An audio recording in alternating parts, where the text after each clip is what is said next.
दोस्तों, आज हम बात करने वाले हैं एक ऐसे व्यक्ति की जिसने खून जमा देने वाली ठंड में 30 दिनों तक अकेले जिंदा रहकर इतिहास रच दिया।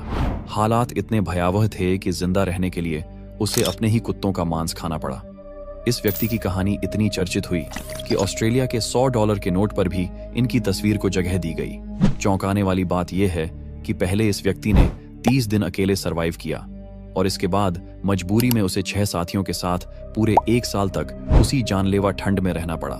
यह घटना इतनी डरावनी है कि इसे सुनकर रूह कांप जाती है और रोंगटे खड़े हो जाते हैं। तो दोस्तों, वीडियो को अंत तक जरूर देखें और वीडियो शुरू करने से पहले चैनल को सब्सक्राइब करना ना भूलें।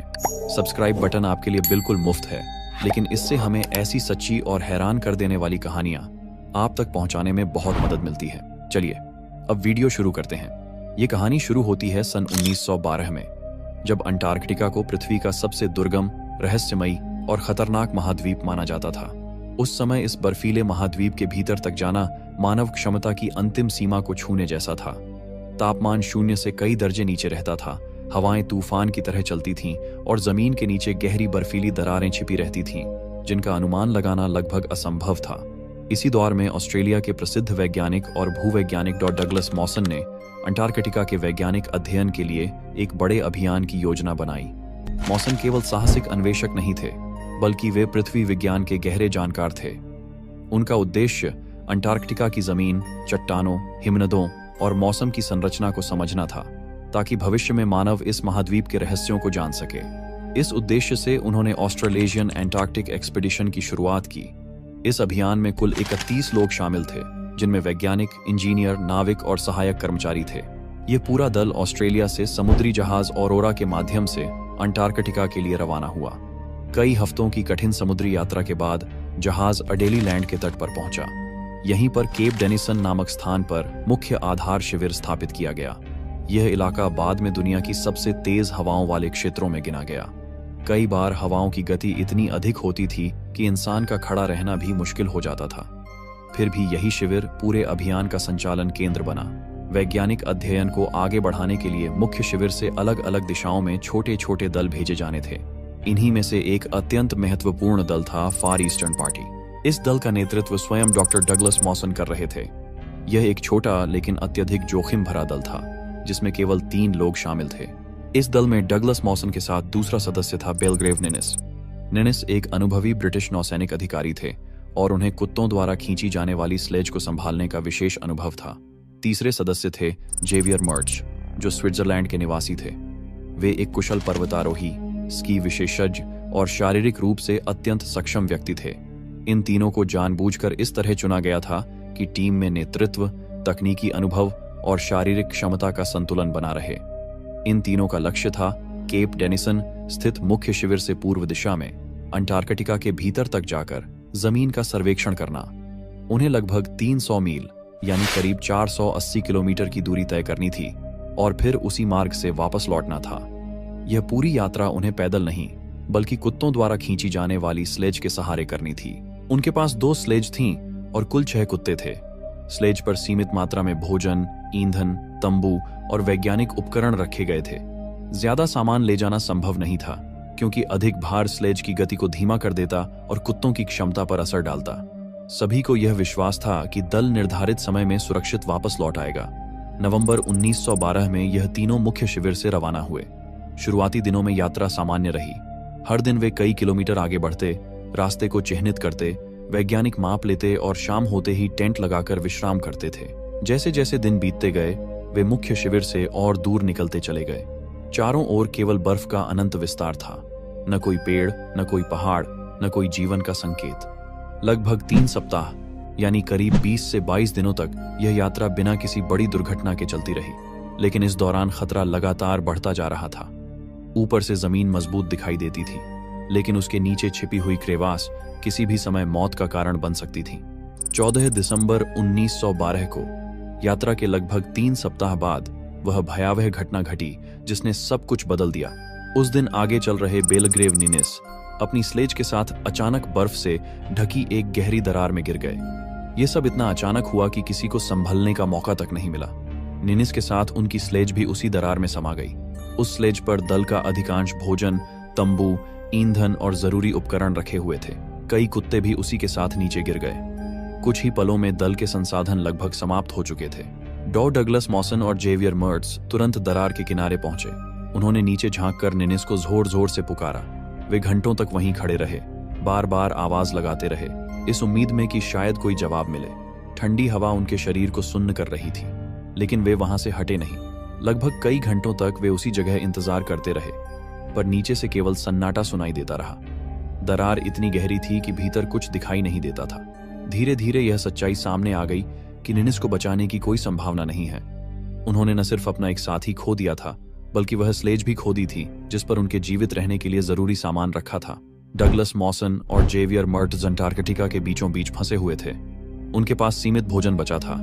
वापसी का रास्ता अभी सैकड़ों किलोमीटर दूर था और चारों ओर केवल बर्फ, सन्नाटा और मौत का खतरा था।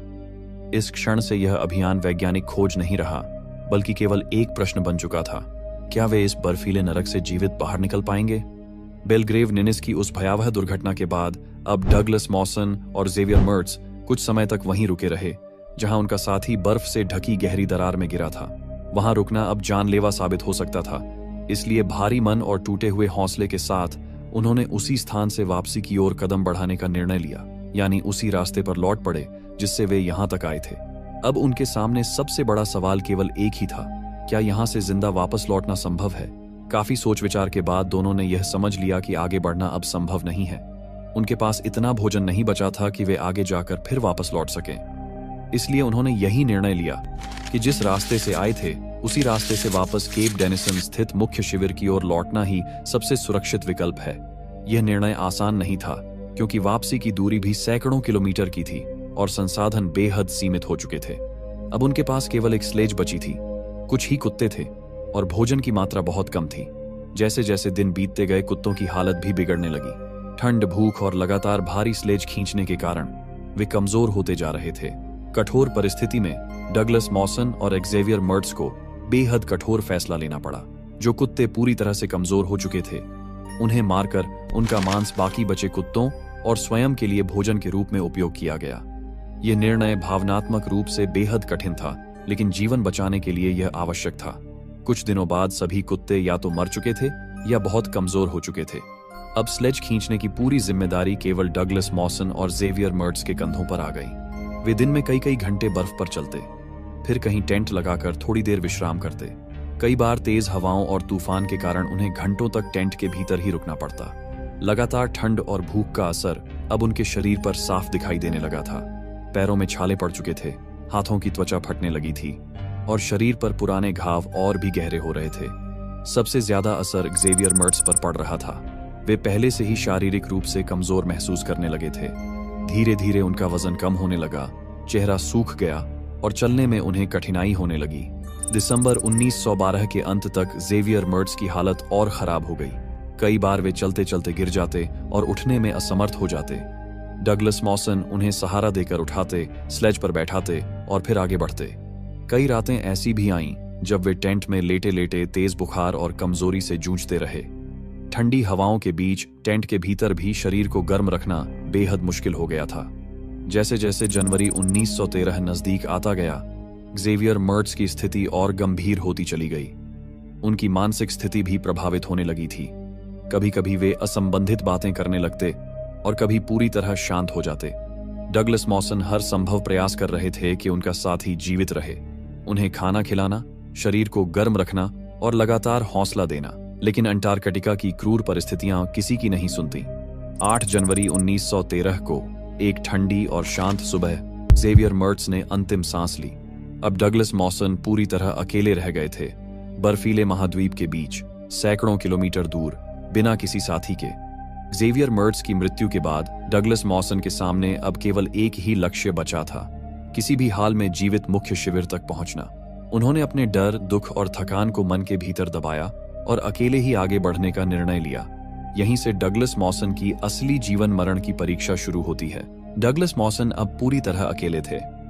उनके दोनों साथी बेलग्रेव निनिस और एक्जेवियर मर्ट्ज अब इस अंटार्कटिक की कठोर और निर्दय बर्फीली दुनिया में नहीं रहे। उनके मरने के बाद डगलस मॉसन के पास केवल अपनी शक्ति, साहस और मानसिक दृढ़ता ही बची थी। उनका शरीर अत्यंत थका हुआ और कमजोर था। जिंदा तो थे, लेकिन हर अंग में ऊर्जा समाप्त हो चुकी थी। डगलस मॉसन के पास केवल अपनी पत्नी की फोटो थी, जिसे देखकर वे खुद को याद दिलाते थे कि उन्हें जीवित रहकर घर लौटना है। यही मानसिक प्रेरणा उनके साहस और जीवित रहने की शक्ति बन गई थी। उन्होंने अपने मृत साथी ज़ेवियर मेर्ट्ज को बर्फ में दफना दिया और कुछ जरूरी उपकरण वहीं छोड़ दिए, ताकि आगे बढ़ते समय उनका बोझ कम हो और आवश्यकता अनुसार उपयोग किया जा सके। अब उनके कंधों पर केवल यह जिम्मेदारी थी कि वे अपने खोए हुए साथियों की जानकारी सुरक्षित रखें और बेस कैंप तक जीवित पहुंचें। उनकी मंजिल अब भी बहुत दूर थी, लगभग 160 किलोमीटर। उनके पास सीमित भोजन और उपकरण ही बचे थे।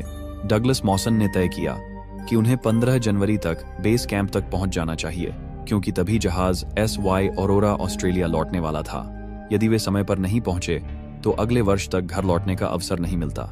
यात्रा के दौरान एक दिन डगलस मॉसन भी क्रिवस बर्फीली दरार में फंस गए। स्लेज कहीं अटक गई और वह झूलने लगे। पैरों और शरीर का संतुलन टूट गया। यह क्षण बेहद घातक था, लेकिन डगलस मॉसन ने अपनी अनुभव संपन्नता और शारीरिक क्षमता का उपयोग करते हुए रस्सी के सहारे खुद को और स्लेज को संभाला। घंटों की कठिन मशक्कत के बाद वह धीरे धीरे क्रिवास से बाहर निकले। इस दौरान उनके सामने बार बार वह भयंकर दृश्य आता था। पहले अपने 2 साथियों को खोना और फिर खुद मौत के मुंह से लड़ते हुए बाहर निकलना। चारों तरफ बर्फ का अनंत विस्तार और सन्नाटा था। उनके पैरों में पूरी तरह छाले बन चुके थे। हर कदम चलना कठिन था, लेकिन डगलस मॉसन ने अपने सीमित संसाधनों और स्लेज को खींचते हुए आगे बढ़ना जारी रखा। 1 फरवरी 1913 तक वह अलाडिन केव्स पहुंचे, जो बेस कैंप से लगभग 40 किलोमीटर दूर थे। यह जगह उनके साथियों द्वारा पहले स्थापित अस्थायी कैंप थी। यहाँ सीमित मात्रा में भोजन, ईंधन और कुछ जरूरी सामान पड़ा हुआ था, जो अंत में उनके लिए मुश्किल हालात में काम आने वाली चीजें साबित हुईं। डगलस मॉसन ने यहाँ कुछ दिन गुजारे, अपने शरीर को थोड़ा आराम दिया और उपलब्ध संसाधनों का उपयोग करते हुए आगे की तैयारी की। फिर वह बेस कैंप की ओर बढ़े। चारों तरफ केवल बर्फ और तेज हवाएं थीं। उनके जख्मी पैरों और छाले हुए हाथों के बावजूद मानसिक दृढ़ता और साहस ने उन्हें रोकने नहीं दिया। धीरे धीरे और सावधानी पूर्वक बेस कैंप की ओर बढ़ते रहे। जब यह व्यक्ति आगे बढ़ रहा था, उसने बर्फीली जगह पर रखा हुआ कुछ भोजन देखा, कुछ फल और कुछ रोटियां। यह भोजन उसके ही दोस्तों ने पहले यहाँ छोड़ दिया था, ताकि रास्ते में लौटने वाले को मिल सके और आगे का सफर थोड़ा आसान हो जाए। जब डगलस मॉसन बेस कैंप पहुंचे, उन्होंने दूर से आसमान में उड़ता हुआ काला धुआं छोड़ता SY ऑरोरा जहाज देखा, जो ऑस्ट्रेलिया लौट रहा था। जहाज बेस कैंप से कुछ घंटे पहले ही निकल चुका था और अब काफी दूर जा चुका था। डगलस मॉसन कुछ घंटे की देरी से पहुंचे थे, जिसके कारण वह उस जहाज तक नहीं पहुंच सके। उस क्षण उनकी आखिरी उम्मीद भी आंखों के सामने टूटती हुई दिखाई दी। यह जहाज बेस कैंप से इस कारण लौट रहा था क्योंकि उस समय मौसम तेजी से अत्यंत खतरनाक रूप ले रहा था। यदि जहाज को कुछ और समय तक वहीं रोका जाता तो अत्यधिक ठंड और जमती हुई बर्फ के कारण उसके पूरी तरह से फंस जाने का गंभीर खतरा था। इसी कारण SY ऑरोरा को मजबूरन ऑस्ट्रेलिया की ओर लौटना पड़ा, ताकि सुरक्षित मौसम आने पर अगले वर्ष फिर से वापस आया जा सके। बेस कैंप पर उस समय डगलस मॉसन अकेले नहीं थे। वहां उनके साथ कुल 6 अन्य लोग भी मौजूद थे। जहाज को जाते हुए देखकर इन सभी लोगों ने मिलकर वायरलेस कम्युनिकेशन के माध्यम से संपर्क करने का प्रयास किया। सभी ने पूरी कोशिश की कि किसी भी तरह जहाज तक संकेत पहुंच जाए, लेकिन लगातार बिगड़ते मौसम, तेज हवाओं, बर्फीले तूफान और कमजोर संकेतों के कारण उनका संदेश जहाज तक स्पष्ट रूप से नहीं पहुंच सका। कई बार संपर्क बना, लेकिन वह अधूरा और अस्थिर रहा, जिससे जहाज को उनकी स्थिति की सही जानकारी नहीं मिल पाई। अब यह पूरी तरह स्पष्ट हो चुका था कि SY ऑरोरा उस समय वापस नहीं आएगा। इसका अर्थ यह था कि डगलस मॉसन और बेस कैंप पर मौजूद ये 7 लोग इसी स्थान पर पूरे 1 वर्ष तक फंसे रहने वाले थे। सौभाग्य से बेस कैंप पर सभी लोगों के लिए पर्याप्त संसाधन पहले से मौजूद थे। वहां 1 वर्ष तक जीवित रहने के लिए आवश्यक भोजन, ईंधन, तंबू, भेड़ बकरियां और अन्य जरूरी उपकरण सुरक्षित रखे गए थे। इन्हीं संसाधनों के सहारे डगलस मॉसन और उनके साथी उस भीषण वातावरण में लगभग 1 वर्ष तक टिके रहे। इस 1 वर्ष के दौरान उन्होंने अंटार्कटिका के कठोर प्राकृतिक वातावरण का गहन अध्ययन किया। उन्होंने बर्फ और हिमनदों की संरचना, मौसम के अचानक बदलते स्वरूप, तापमान की चरम स्थितियों, वहां पाए जाने वाले जीव जंतुओं और भूगर्भीय संरचनाओं के बारे में महत्वपूर्ण जानकारी एकत्र की। इस अवधि में किए गए अध्ययन ने अंटार्कटिका को समझने में वैज्ञानिकों को नई दिशा दी। अंततः दिसंबर 1913 में अनुकूल मौसम के साथ SY अरोरा फिर से लौटा और डगलस मॉसन सहित बेस कैंप पर मौजूद सभी लोगों को सुरक्षित बाहर निकाला गया। यह घटना केवल एक बचाव अभियान नहीं थी, बल्कि यह मानव धैर्य, समझदारी और कठिन परिस्थितियों में सही निर्णय लेने की क्षमता का जीवंत उदाहरण बन गई। डगलस मॉसन की यह यात्रा आज भी अंटार्कटिका के इतिहास में एक अत्यंत महत्वपूर्ण अध्याय मानी जाती है, जिसने मानव जीवन और विज्ञान दोनों के लिए अमूल्य ज्ञान प्रदान किया। इस असाधारण योगदान और अंटार्कटिका में किए गए ऐतिहासिक कार्यों के सम्मान में डगलस मॉसन को उनके देश ऑस्ट्रेलिया में राष्ट्रीय मुद्रा नोट पर भी स्थान दिया गया, जिससे उनका नाम सदैव इतिहास और राष्ट्र की स्मृति में अंकित हो गया। धन्यवाद दोस्तों, आप सभी ने इस वीडियो को अंत तक देखा, इसके लिए दिल से शुक्रिया। अगर आपको यह वीडियो पसंद आया हो तो इसे अपने दोस्तों के साथ जरूर शेयर करें और चैनल को सब्सक्राइब करना न भूलें। हम फिर मिलेंगे ऐसी ही नई और रोचक वीडियो के साथ। तब तक के लिए धन्यवाद।